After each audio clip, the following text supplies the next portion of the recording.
Good afternoon. Mister, I didn't bring my book. What are you going to read then? She said, I'm going to read my mind.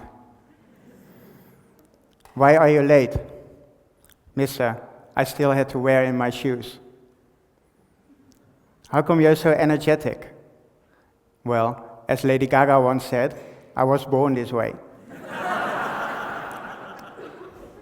These are some of the quotes I've been collecting over the past few years. As a teacher in Amsterdam, I hear the dearest, darnest, most beautiful, most honest things during my classes. I started to collect these quotes I hear and started to post them on Facebook. My friends and family told me I should make a blog on which I would share the wonderful things I hear. And I did. About a year ago, I created a Tumblr and linked it to a Facebook page. More and more people started to like the things I hear in and around my classes. And it was about a month after the launch of my blog that a publisher in Amsterdam called me and asked me how I felt about publishing a book. I had never expected such an enthusiastic response of the online world. I kept sharing the things I hear in and around my classes, and I published my book last April. My name's Meester Bart, for the English-speaking people, Mr. Bart, and I've been asked to talk at TEDx Amsterdam and share my vision of what I find special about educating adolescents. I'm going to share 4 of many experiences which I've had over the past few years. It was a few months ago that one of my students came on to me crying just before the first class of that day. I asked her what was wrong. Obviously, she was in terrible pain. She told me that one of the brackets in the braces got loose.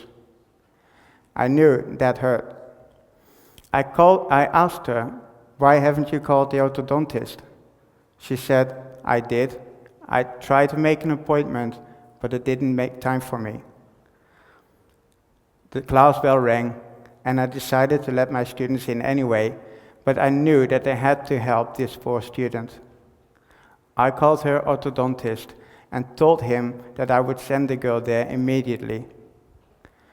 And I did. A day later, the student came to me and gave me a note in which he said thanks for the help. And for me, it was just normal offering a bit of help. Because life is not always easy. It's not for adults, and it isn't for adolescents. But adolescents do need our expertise when it comes to unexpected situations like these.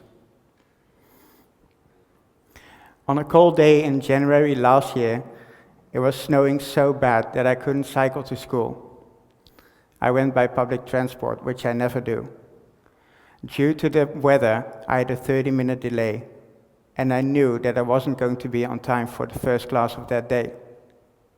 I called my colleague and asked if she could let my students in, and told them I was on my way. And she did. When I was walking the last bits to school, I was soaked and terribly cold. I hurried my way through the school building, and I was wondering, would my students still be there waiting for me? Because the class had started about 30 minutes before. And I breathed a sigh of relief when I saw my students were still there waiting for me. I entered the classroom with my coat covered in snow and told them I was sorry for being late. They told me they didn't mind waiting for me. They said, take it easy, take off your coat, relax a bit, get a big mug of tea for yourself, and come back whenever you're ready. And I did. I entered the classroom again with a big mug of tea holding in my hand, and I started the remaining 30 minutes of my class. It was later that I realized that teaching is about giving, but sometimes adolescents are ready to give a little bit back. A few years ago, I got an email from one of my students in 4th grade telling me something was going on at home and that she wouldn't be at school a lot. I replied and asked her what was wrong, and she replied back telling me she would say it at school. A few days later, I saw her at school, and we sat down in the school canteen. She said, "Mister, I hope you're not mad at me. My boyfriend and I made a little mistake. I'm pregnant." I told her that I wasn't angry with her. Why would I? I asked her how she was doing, and had she decided about keeping the baby, yes or no, already. She told me that she wanted to keep the baby. I advised her to tell her classmates as soon as possible, because soon her body would start to change. Only a few weeks later, she showed me and her class the first sonogram of the fetus. And it was about that summer holiday when we got an email as our teachers saying that she gave life to her son, with photos of the newborn attached to her email. It was then that I realized that I hadn't felt disappointed in her or whatsoever.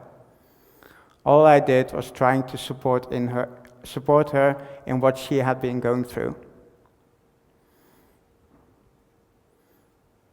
A few years ago, I think it was my second or maybe the first year of my school working as a teacher. My students were doing their exercises when I saw a 14-year-old girl crying. I sat down next to her and asked her what was going on. She told me that I wouldn't understand anyway. But I couldn't let the girl crying there, so I kept on asking what was going on, and I decided to get out of the classroom with her. We sat down at the table, and it was, I think, the first time that I let my class work with me not being there. But I trusted them because I had to help her. I had to do something. So I asked her again, what was really going on? And she said, "Well, as I told you, you wouldn't understand anyway. People always tell me they understand, but they don't know. They don't know what it's like to lose their mother." She told me that she lost her mother when she was 6 years old. And today, it was 7 years ago that her mother had died. Then I realized something. I thought maybe I have to tell me a bit of myself. So I told her, what if I would tell you that my mother died when I was 14? And there was not a teacher when I was in school who asked me how I was doing. She opened her eyes, and then she told me the whole story. And before I knew, the class bell rang, and we had been talking for about 45 minutes. So, now I know that students in my class, they make jokes, they say the dearest, funniest, most honest things. But in the meantime, a class full of students, each of the 28 students in the classroom have their own story to tell. And I think that teachers should be ready to hear what they have to tell us. Thank you.